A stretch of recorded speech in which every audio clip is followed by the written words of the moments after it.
এই চ্যানেলের প্রত্যেকটি দর্শককে বলবো, কেমন আছেন? আশা করি ভগবানের কৃপায় আপনারা প্রত্যেকে ভালো আছেন। হ্যাঁ, আমি গল্প পাঠে কৃষ্ণ দাস, আর আপনারা দেখছেন কুন্ডু টিভি। আজকের গল্প ভয়। স্কুল পড়াকালীন আমার এক প্রিয় বন্ধু ছিল, নাম কিষান। এখন আমরা একে অপরে বাস্তব জীবনে ব্যস্ত হয়ে গেছি, কর্মক্ষেত্রে ব্যস্ত হয়ে গেছি, তাই আর দেখা সাক্ষাৎ খুব একটা বেশি হয় না, তাই ফোনে ফোনে কথা হয়। তো সেই স্কুল বন্ধুর কথা আমি একটু বলি, তার বর্ণনা দিই, তাহলে আপনারা বুঝতে পারবেন বিষয়টা কী। কিষান এত হ্যান্ডসাম আর এত সুন্দর ছিল যে ওর পেছনে মেয়েরা পড়ে থাকতো এবং মেয়েরাই ক্রাশ খেত। একজন পুরুষ মানুষের কাছে মেয়েরা যদি ক্রাশ খায়, তখন সে নিজেকে কন্ট্রোল করতে না পেরে হয়তো রোমিও হয়ে যায়। তাই কিষানকে আমরা ইয়ার্কি করে রোমিও বলেই ডাকতাম। এই রোমিও একটা সময় একজনের প্রতি ভালোবাসায় আসক্ত হলো। অবশেষে সে একজনকে বেছে নিয়েছিল, তার নাম স্নেহা। এতটাই ভালোবাসার আন্ডারস্ট্যান্ডিং তাদের মধ্যে হয়ে গিয়েছিল যে তারা ঠিক করেছিল এবার তারা বিয়ে করবে। অবশ্য আমি এখন বিদেশে থাকি। আমি ওর মুখ থেকেই এই স্নেহা সম্পর্কে জেনেছি এবং আমাকে কিছু ছবি এবং ওদের ঘনিষ্ঠতার কিছু মুহূর্ত আমাকে জানিয়েছিল বন্ধু হিসাবে। কিন্তু হঠাৎ করে মাসিমার ফোন পেয়ে আমি স্তম্ভিত। মাসিমা জানায় কিষান এতটাই পাগল হয়ে গিয়েছে, যাই দেখে তাতেই নাকি ভয় পেয়ে যায়। অবশ্যই অচেনা মানুষ দেখলে নাকি ভয়তে ছুটে এসে ঘরে ঢুকে যায় এবং নিজের ঘরেতেও সে ভয় পায়। আয়নার সামনে দাঁড়িয়ে নিজের মুখটা দেখেও নাকি ভয় পায়। বাথরুমে যেতে গেলে ওই মাসিমাকে নাকি দরজার আড়ালে দাঁড়িয়ে থাকতে হয়। এতটাই অধঃপতন হয়েছে এই কিষানের। মাসিমা বলে গ্রামের মানুষরা বলে কিষান ভূতে ভয় পেয়েছে এবং তাকে নাকি ওপর দৃষ্টি দিয়ে আছে। আমি বাপু এসব বিশ্বাস করি না, তাই আমি নিজের চোখে কিষানকে দেখার জন্য রওনা দিলাম। হ্যাঁ, রওনা দেওয়ার পর আমি কিষানদের বাড়িতে প্রবেশ করি। মাসিমা বেশ যত্ন করে, অনেকদিন পরে আমি বাড়িতে গিয়েছি তাই। সারাদিন কিষানকে হাজার রকম কথা জিজ্ঞাসা করাতেও তার মুখ থেকে উত্তর বের করতে পারিনি। সে যেন একটা পাথরে পরিণত হয়েছে। আমি জানি কাউকে ভালোবেসে না পাওয়ার যন্ত্রণা কতটা কঠিন হতে পারে, তাও আবার যদি সে পৃথিবীতে নাই থাকে। আমি কিষানকে বারবার জিজ্ঞাসা করছি যে যেটা হয়েছে ভাই ভুলে যা। জীবন তো কারোর জন্য থেমে থাকে না। বেঁচে যখন আছিস তোকে নতুন করে বাঁচতে হবে। চল না ভাই, তুই তো রোমিও, নতুন করে শুরু কর। যা কলেজের ধারে, যা স্কুলের ধারে, দেখ আবার তোকে দেখে মেয়েরা ঝাড়ি মারবে। না, এত প্রশংসা করেও, এত মোটিভেট করেও আমি তার মনের ভেতরে প্রবেশ করতে পারলাম না। বেশ কিছুক্ষণ পর সে আমাকে একটা উত্তর দিল, আর তার উত্তরে আমি বুঝলাম সে আর আগের কিষান নেই। তুই পারবি আবার নতুন করে জন্ম নিতে? জন্ম তো একবারই হয়। তার কথা শুনে এটুকু বুঝলাম সে অবসাদে ভুগছে। কিন্তু তার চোখের দিকে লক্ষ্য করে দেখি চোখের সাদা অংশগুলো পুরো নীল হয়ে আছে। স্বাভাবিকভাবে যদি শরীর গরম হয় তাহলে অনেক ক্ষেত্রে লাল হয়ে যায়, কিন্তু নীল তো হওয়ার কথা নয়। আমি তার চোখের দিকে তাকিয়ে বেশ কিছুক্ষণ চমকে উঠলাম, বলা ভালো ভয় পেয়ে গেলাম। আমি তার হাতের নখগুলোর দিকে তাকিয়ে দেখি সেইগুলোও নীল হয়ে আছে, নীলচে নীলচে কালার। অদ্ভুত। আমি তার গায়ে হাত দিয়ে বললাম, হ্যাঁ রে, তোর চোখ, হাতের নখ এইগুলো নীল হয়ে আছে কেন রে? সে আমাকে উত্তর দিল, আসলে খাওয়া দাওয়া তো ঠিকঠাক করে হয়নি, আর স্নেহাও তো সবসময় আমাকে এসে খেতে দিচ্ছে এমনও তো নয়। ও সারাদিনে একবার করে আসে। বিশ্বাস করুন, ওর এই কথা শুনে আমার ভয়ে বুকটা কেঁপে উঠলেও এটুকু বুঝেছি যে ও একদম পাগল হয়ে গিয়েছে স্নেহার কারণেই। হঠাৎ করে ও আমাকে বলল যে বাথরুমে যাবে। আমি সেই মতো ওকে ধরে বাথরুমে নিয়ে যাব। ঠিক সেই সময় পালা পালে, আমাকে আমাকে আমাকে নিয়েছো, আমাকে নিয়েছো, আমাকে ওই যে দাঁড়িয়ে, ওরা মারবে, আমাকে মারবে। আমি অবাক হয়ে গেলাম। এ কি? কারা মারবে? কি ভুলভাল বকছে? একটু ভয়ও পেলাম, কারণ একটা ছায়া মতো কিছু আমার পেছন দিক থেকে কোথায় ভ্যানিশ হয়ে গেল আমি অনুভব করতে পারলাম। যাক, তারপরে ওকে বুঝিয়ে বাজিয়ে বাথরুমটা করিয়ে আবার বিছানায় শোয়ালাম। এই সমস্ত কিছু করতে করতে এখন প্রায় রাত 8টা বাজে। আমি ওকে আবার মোটিভেট করার চেষ্টা করলাম। দেখ, স্নেহা মারা গিয়েছে, কারোর সঙ্গে পালিয়ে তো যায়নি। তাহলে পৃথিবীর নিয়ম অনুযায়ী মানুষকে একদিন না একদিন মরতে হবেই, কেউ আগে বা কেউ পরে। সে যদি অন্য কারোর সঙ্গে চলে যেত কোথাও, তাহলে তোর ডিপ্রেশনটাকে মেনে নেওয়া যেত। তাহলে সে দূর থেকে হলেও নিজেকে লজ্জিত বোধ করতো তোর এই অবস্থা দেখে। কিন্তু আজকে তোর এই অবস্থার সাক্ষী তো সে নেই, সে তো পৃথিবীতেই নেই। তুই যে এত কষ্ট পাচ্ছিস জানতেই পারছে না। তাহলে ভাই, কেন এত কষ্ট পাচ্ছিস? মেনে নে না। তোকে কে বললো স্নেহা নেই? ও আছে, ও আসবে আর মাত্র 3 ঘন্টা পর। ওর কথা শুনে আমি বেশ অবাক হলাম। স্নেহা আসবে আর মাত্র 3 ঘন্টা পর। আমি একটু ভয় পেলাম। কথাটা এড়িয়ে যাওয়ার জন্য আমি ওকে বললাম,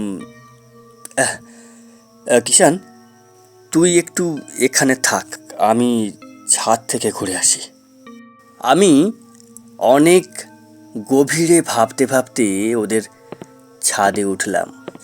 ছাদের এক কোণে দাঁড়িয়ে রাতের আকাশটা ভালো করে দেখছি আর ভাবছি, আসলেই পৃথিবীতে ভূত বলে কিছু আছে। যদি না থাকে তাহলে কিষানের এমন অবস্থা কি করে হলো?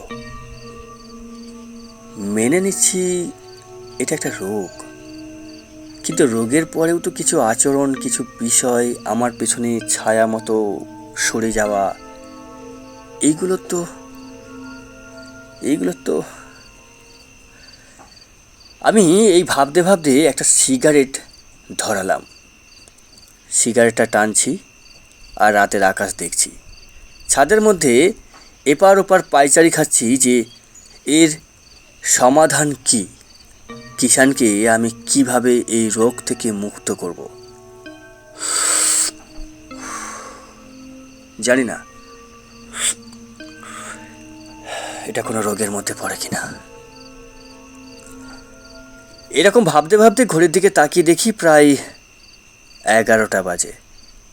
অর্থাৎ কিষান বলেছিল 3 ঘন্টা পর স্নেহা আসবে। আমি এই টাইমটাকে মেনটেন করার জন্যই ঘর থেকে বেরিয়ে এসেছিলাম। এখন কিষানের ঘরে গিয়ে দেখার বিষয় যে কি হচ্ছে। সেই মতো আমি কিষানের ঘরেই গেলাম এবং প্রবেশ করার আগে আবছা আবছা শুনতে পাচ্ছি কিষান যেন কাঁদছে এবং তার সঙ্গে একটা মেয়ের কণ্ঠ, সেও কাঁদছে। জানলাটা আস্তে করে খুললাম। জানলার ফাঁক থেকে স্পষ্ট দেখা যাচ্ছে অন্ধকার ঘরে সাদা চুড়িদার পরে কোনো এক মহিলা বসে আছে। আর কিষান তার কোলে মাথা দিয়ে ফ্যাঁস ফ্যাঁস করে কাঁদছে। খুব ভালো করে ওদের কথোপকথন শোনার চেষ্টা করলাম, কিন্তু ওদের মধ্যেও কোনো কথোপকথন হচ্ছে না, শুধু কান্নাকাটি হচ্ছে। খুব ভালো করে বুঝতে পারলাম এটাই স্নেহা, অর্থাৎ স্নেহা এসেছে। স্নেহা এসেছে। বেশ কিছুক্ষণ পর ঘরের আলোটা জ্বলে উঠল।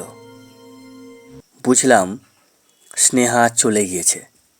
আমি দরজাটা খুলে আমতা আমতা করে ওই ঢুকে কিষানকে বললাম, অনেকটা রাত হয়ে গেল রে, চ এবার শুয়ে পড়ি। এ তুই বলছিলি যে স্নেহা নাকি আসবে? ও তো এসেছিল, ও এসে আজকে কোনো কথা বলেনি রে, শুধু কান্নাকাটি করছে। ও খুব কষ্টে আছে রে, খুব কষ্টে। হ্যাঁ, স্নেহা যে কষ্টে আছে সেটা একে দেখলেই বোঝা যাচ্ছে। আমি ওর গায়ে হাত দিয়ে দেখলাম গা পুরো বরফের মতো ঠান্ডা। কেমন যেন অদ্ভুত লাগছে ওর পুরো ঘরের পরিবেশটা। আমি আর থাকতে না পেরে মাসিমাদের ডাকার চেষ্টা করলাম। মাসিমা, মাসিমা, ও মাসিমা। না, অনেকটা রাত হয়েছে, নিশ্চয়ই ঘুমিয়ে পড়েছে, তাই সাড়া দিচ্ছে না। আমি কিছু করব না করব এসব ভাবতে ভাবতে কখন নিজেই ঘুমিয়ে পড়েছি। সকালবেলা ঘুম থেকে উঠে দেখি কিষান নেই। আমি ছুটে পড়ে ওর মাকে বলতে গেলাম যে কিষান কোথায়। মা বলল, আসলে তুমি এসেছো বলে কিষান বাজারে গিয়েছে। একটু অবাক হলাম যে কিষান একা বাথরুমে যেতে পারে না, যে কিষান বাজারে বেরোলে লোকের মানে অচেনা লোককে দেখলে ভয়ে ঘরে ঢুকে আসে, তাকে বাজারে পাঠিয়েছে আমি এসেছি বলে। আমি মাসিমাকে বললাম যে মাসিমা, কিষান তো তাহলে মোটামুটি সুস্থ আছে, আমি আপাতত আসি। অ্যাকচুয়াল আমি তো বিদেশে থাকি, অফিসের অনেক কাজ ছেড়ে আমি চলে এসেছি। চোখের দেখা কিষানকে তো দেখলাম, ওর সঙ্গে মিশলাম, একদিন থাকলামও, আর আমি এখন বেরিয়ে যাই। তাহলে কি হয়, আমি আমার অফিসটা জয়েন করতে পারবো ঠিক সময় মতো। মাসিমা আমাকে হ্যাঁ বলে বিদায় দিলেন।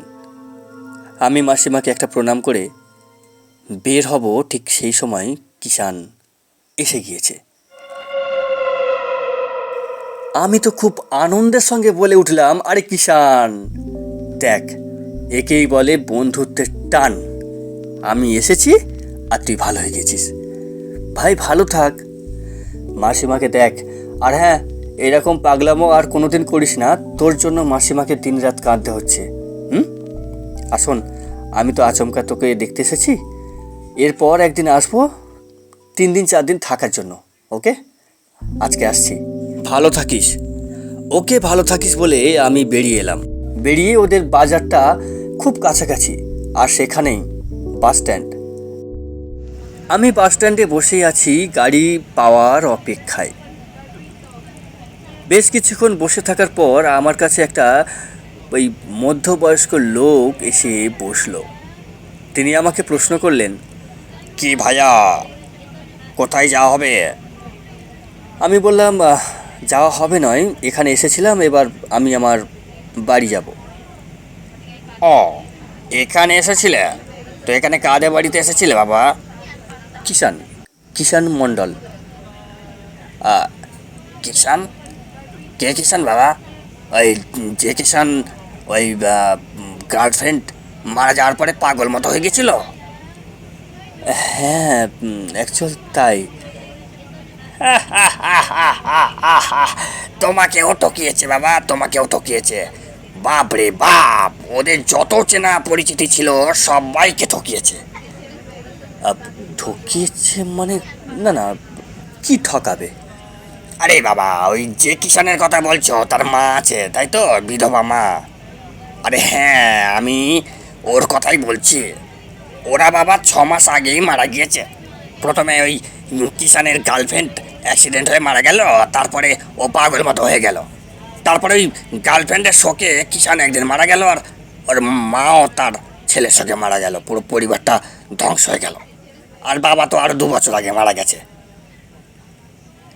ওদের ওই বদ অভ্যাস আছে কি, ওরা যত পরিচিতি লোক আছে সবাইকে ফোন করে করে নাকি এরকম ডাকে, ডেকে একটা করে 2টো করে রাত কাটায়, আর তারপরে বুঝিয়ে দেয় যে ওরা ওই মানুষকে ভয় দেখাচ্ছিল। ছি, বাজে একটা অভ্যাস। এই তো বেশ 2 সপ্তাহ আগের মতো কথা বলছি আর কি। ওই কিষানের আর একটা বোন সম্পর্কে হয়, তাকে ডেকেছিল। সে তো বেচারা মেয়ে মানুষ, ভয়তে একেবারে জ্ঞান হারিয়ে ফেলেছে যখন জানলো। আর তোমার যদি বিশ্বাস না হয় বাপু, তুমি আর একবার ওদের বাড়িতে গিয়ে দেখো তো, এইবার ওদেরকে দেখতে পাও কিনা। এই লোকের কথা শুনে আমি আর একটা মিনিট দেরি না করে দৌড়ে চলে গেলাম কিষানের বাড়িতে।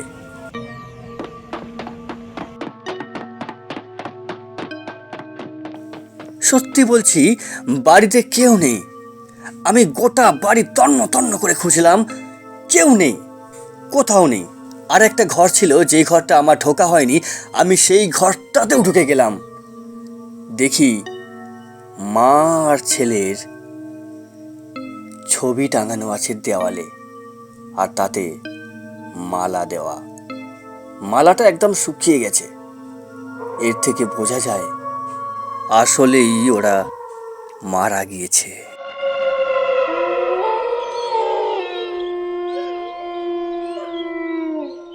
আপনারা এতক্ষণ শুনছিলেন কুন্ডু টিভির গল্প।